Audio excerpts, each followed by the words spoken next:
Movie की शुरुआत में हम एक लड़की को देखते हैं जो कि समुद्र में हुए एक्सीडेंट की वजह से बहकर एक आइलैंड के किनारे पर आ गई थी। इस लड़की का नाम जैन होता है और इसके साथ इसका फ्रेंड ब्रेड भी यहाँ बहकर आ गया था। वो उसके पास जाकर उसे चेक करती है। वो देखती है कि ब्रेड बुरी तरह से जख्मी था और कुछ ही देर में वो मर जाता है। ये देखकर वो काफी परेशान हो जाती है और बाद में उसकी बॉडी को वहीं पर छोड़कर वो उस आइलैंड को एक्सप्लोर करने लगती है। लेकिन इस आइलैंड पर कोई भी नहीं होता। ये पूरा आइलैंड सुनसान था, यानी कि ये लड़की यहाँ पर फंस चुकी थी। इसके बाद जब वो आइलैंड में अंदर जाती है तो उसे एक जगह पर एक थैला मिलता है जिसके अंदर उसे एक लेडीज का पर्स और कुछ बच्चों का सामान मिलता है। यहाँ उसे एक मेडिसिन भी मिलती है जिसमें 1994 की डेट लिखी हुई थी, जिससे जैन को समझ आता है कि बहुत सालों पहले शायद यहाँ कोई आया था। उसे इस सामान में माचिस भी मिलती है। उसे वो अपने पास रख लेती है और वापस समंदर के किनारे आती है। उसे वहाँ पर गिरा हुआ एक बड़ा सा खोखला पेड़ दिखता है। जैन को आइडिया आता है कि रात में वो अपनी सेफ्टी के लिए इसे सोने के लिए यूज कर सकती है। अब यहाँ पर जैन अपनी पहली रात गुजारती है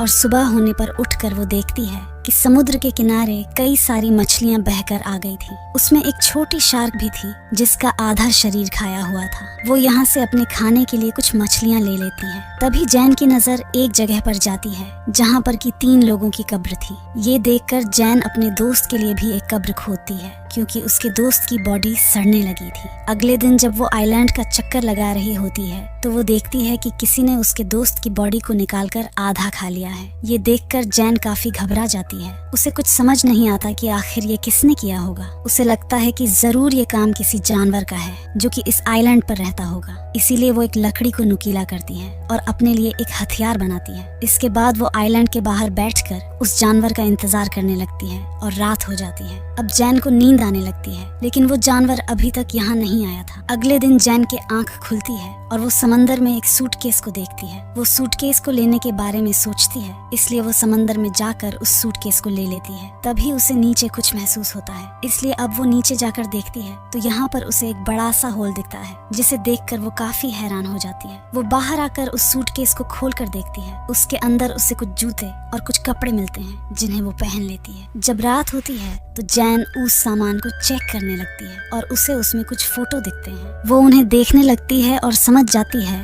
कि यहाँ पर कोई फैमिली छुट्टियां बिताने के लिए आई थी जिसमें एक कपल और उनके 2 बच्चे थे। तभी जैन के ऊपर से एक प्लेन गुजरता है। ये देख जैन अपनी फ्लेयर गन चलाती है लेकिन इसका कोई फायदा नहीं होता क्योंकि तब तक वो प्लेन जा चुका था। जब फ्लेयर गन की वो बुलेट नीचे आ रही होती है तभी जैन देखती है कि उसकी परछाई में उसे कोई क्रीचर दिखाई देता है। फिर वो काफी घबरा जाती है और आइलैंड की तरफ भागने लगती है और एक जगह पर जाकर छिप जाती है। वो क्रीचर यहाँ आकर जैन को ढूंढने लगता है। इससे और भी डर जाती है और आज की रात इसी तरह से बीत जाती है। अब अगले सुबह जैन फिर से उन्हीं फोटो को देख रही होती है और वो एक फोटो में 2 चमकती हुई आंखों को नोटिस करती है जिससे वो समझ जाती है कि ये वही क्रिएचर है जिसे मैंने कल देखा था और शायद इसी ने इस फैमिली को मारा होगा। ये देखकर जैन और भी ज्यादा डर जाती है और अब वो किसी भी तरह से इस आइलैंड से निकलना चाहती थी। अब इसके बाद वो सूटकेस को खोलती है और उसमें अपनी लाइफ जैकेट डालती है ताकि उसके सहारे से वो तैर कर यहाँ से बाहर निकल जाए। इसके बाद वो सूटकेस में बैठकर यहाँ से निकलने की कोशिश करती है लेकिन वो सूटकेस पलट जाता है। अब उसका ये प्लान फेल हो चुका था, इसलिए वो वापस उसी आइलैंड पर आ जाती है। लेकिन अब उसे उस क्रीचर से बचने के लिए कोई सेफ जगह चाहिए थी, इसीलिए उससे वो गिरा हुआ पेड़ दिखता है क्योंकि उसमें एक बड़ा सा हॉल था। इसीलिए वो आज रात उसी में सोने का डिसाइड करती है। जब रात होती है तो वो क्रीचर फिर से यहाँ आता है और उसे यह भी पता लग जाता है कि जैन उस पेड़ के होल में छिपी हुई है। इसीलिए वो क्रिएचर उस पेड़ को तोड़ने की कोशिश करता है लेकिन वो ऐसा नहीं कर पाता और थक हार कर वापस चला जाता है। अगली सुबह जैन बाहर निकलती है और देखती है कि उस क्रिएचर ने कल रात इस पेड़ पर कई वार किए थे जिससे वो काफी डैमेज हो गया था। इसके बाद वो उसे बचने के लिए एक नया प्लान बनाती है। वो समुद्र से कुछ बड़ी मछलियां पकड़ती है और उन्हें वहीं एक पेड़ पर टांग देती है। उसका प्लान था कि जब रात में वो क्रिएचर यहाँ आएगा तो वो इन मछलियों को खाकर वापस चला जाएगा और इससे उसकी जान बच जाएगी। अब जैन अगली सुबह उठकर देखती है कि उसका ये प्लान काम कर गया। उस क्रिएचर ने यहाँ आकर उन मछलियों को खा लिया था जिससे जैन की जान बच गई गई थी। तभी जेन की नजर समंदर के किनारे पर जाती है जहाँ किसी की बॉडी बहकर आ गई थी। ये देखकर वो उस बॉडी के पास जाती है और देखती है कि ये बॉडी काफी सड़ चुकी थी। ये देखकर उसके मन में एक आइडिया आता है और वो इस बॉडी को भी वही पेड़ पर लटका देती है ताकि वो उस बॉडी को ही आकर खाएं और चला जाए। अब उसके लिए यहाँ सरवाइव करना काफी मुश्किल हो गया था। आज रात के लिए उसने यहाँ पर एक गड्ढा बनाया था जिसमें जाकर वो छिप जाती है और उस क्रिएचर के आने का जब रात होती है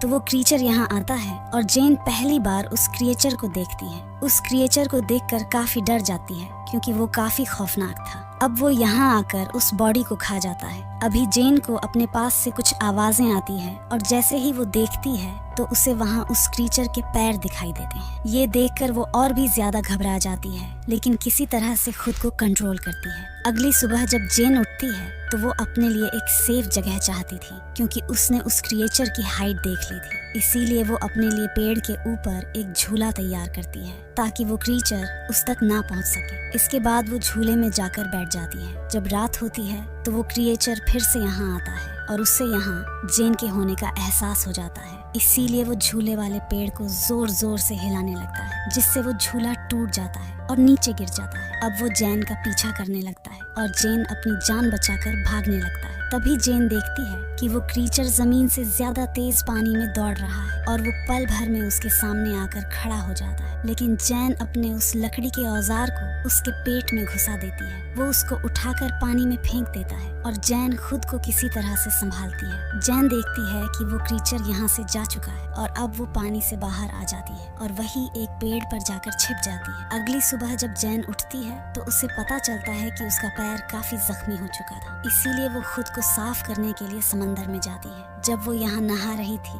तभी उसकी नजर दूर एक राफ्ट पर जाती है जिसमें उसके दो दोस्त थे जो कि किसी तरह से सरवाइव करके यहाँ आ गए थे। उनका नाम लुक्स और मिया होता है। इन्हें देखकर जेन काफी खुश होती है। अब ये जेन के पास आकर बैठ जाते हैं और जेन उन्हें खाने के लिए कुछ मछलियाँ देती है। वो यहाँ पर इन्हें उस क्रिएचर के बारे में बताती है। वो कहती हैं कि हमें जल्द से जल्द यहाँ से निकलना होगा क्योंकि मैं यहाँ पिछले 7 दिनों से फंसी हुई हूँ। लेकिन लुक्स और मिया उसकी बातों पर विश्वास नहीं करते। उन्हें लगता है ये झूठ बोल रही है। वो कहती हैं कि हम पिछले 5 दिनों से समंदर में भटक रहे थे और अब जाकर हमें ये आइलैंड मिला है। ये दोनों यहाँ से नहीं जाना चाहते थे। अब जैन उन्हें वो तस्वीरें भी दिखाती हैं जिनमें वो क्रीचर साफ दिखाई दे रहा था, लेकिन फिर भी वो दोनों यहाँ से नहीं जाना चाहते थे। जैन समझ जाती है कि ये उसकी बात नहीं मानेंगे, इसीलिए वो इनसे छिपकर इनकी राफ्ट लेकर यहाँ से भागने का प्लान बनाती है। वो उनकी राफ्ट लेकर यहाँ से निकलने की कोशिश करती है, लेकिन वो दोनों इसे पकड़ लेते हैं। मिया जैन पर अटैक कर देती है जिससे वो बेहोश हो जाती है। जब उसकी आंख खुलती है तो वो खुद को बंधा हुआ पाती है और अब रात हो चुकी थी। वो उसे खोलने के लिए कहती है, लेकिन लूकस और मिया उसकी कोई बात नहीं सुनते। इसके बाद मिया बीच पर घूमने के लिए जाती है और लूकस वहीं जेन के पास रुकता है। इधर जब मिया वॉक कर रही होती है तो वो क्रिएचर पानी से निकलकर उस पर अटैक कर देता है। उसकी आवाज सुनकर लूकस तुरंत वहाँ पर आ जाता है, लेकिन वो क्रिएचर मिया को पानी में खींच कर ले जाता है और उसे मार देता है। ये देखकर लूकस बहुत डर जाता है। वो डर कर एक पेड़ पर चढ़ जाता है। अब सुबह हो जाती है, लेकिन लूकस उस पेड़ से नीचे नहीं आता। अब उसे जैन की बात समझ आ चुकी थी। जैन उससे कहती है कि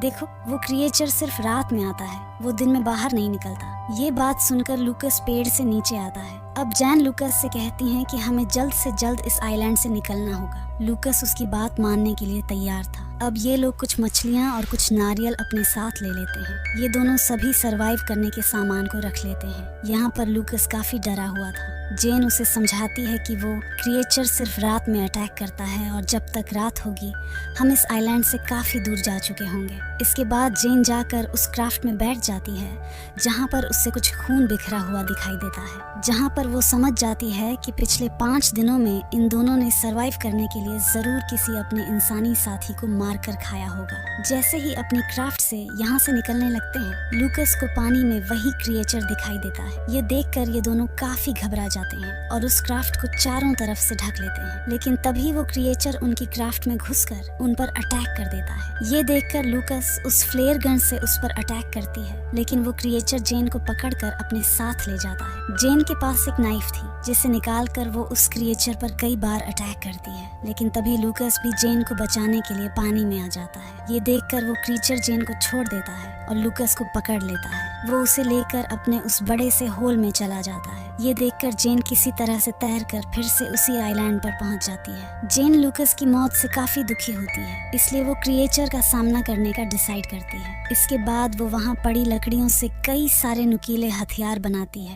लेकिन ये हथियार उसे कम नुकीले लगते हैं। इसीलिए वो वहाँ की ग्रेप को खोदती है और उसमें से कंकाल को निकालकर उनसे काफी नुकीले हथियार बनाती है। वो उस क्रिएचर को आग में जलाने का प्लान बनाती है, इसीलिए वो वहाँ पड़ी सूखी झाड़ियों को इकट्ठा करती है और उनसे घेरा बनाती है। अब उसने अपने ट्रैप को तैयार कर लिया था। कुछ देर के बाद रात होती है और वो क्रिएचर यहाँ आता है, वो भी उसी जगह पर जहाँ उसने ट्रैप लगाया था। तभी जैन यहाँ झाड़ियों में आग लगा देती है, जिससे वो क्रिएचर आग में फंस जाता है। और अब जैन अपने उन नुकीले हथियारों से उस पर वार करती है, उससे वो क्रिएचर काफी घायल होता है, लेकिन वो क्रिएचर जेन को पकड़कर फेंक देता है। जेन उठकर फिर से उस क्रिएचर पर अटैक करती है और वहाँ से भागने लगती है, लेकिन वो उसके सामने आ जाता है। लेकिन वो अब बहुत ज्यादा घायल हो चुका था, इसलिए वो नीचे गिर जाता है। जेन उस पर काफी ज्यादा वार करती है और लास्ट में उसका सर काट देती है। जेन ने जो आग लगाई होती है वो पूरे आइलैंड में फैल चुकी है, तो उसे उम्मीद है कि इतनी बड़ी आग को देखकर कोई तो उसे बचा लेगा। इसी के साथ ये मूवी